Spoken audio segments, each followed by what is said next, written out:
HRO 500. Beware the fiberglass band rod. I was able to saw this thing and get the last section out. This switch looks like it took a hit a little bit, but it's not broken off. If you don't break these in half and you don't bust the contacts up too bad, you can usually get these rotaries to work again. So this front one's taking a huge hit.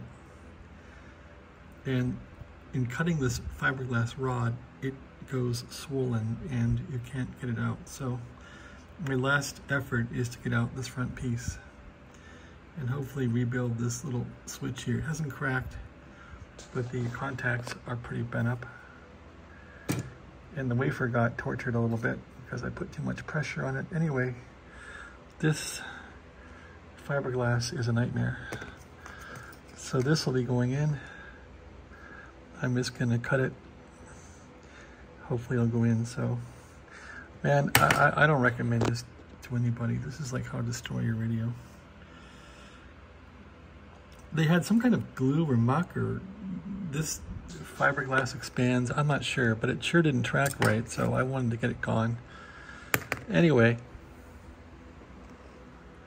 I even tried the grinder on there, and I couldn't grind it enough, but I was able to. Actually, I used the tree saw too.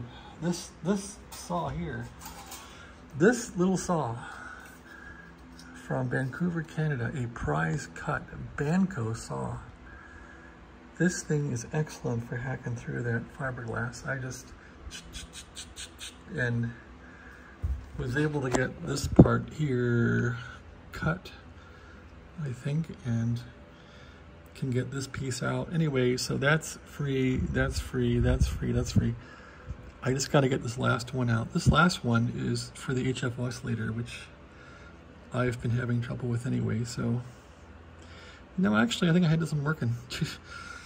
Anyway, if I don't destroy it, I'm thinking about getting my drill now and just drilling that thing to try and just get it gone. So I don't think I'll be cutting or twisting. I'm just going to try and drill it.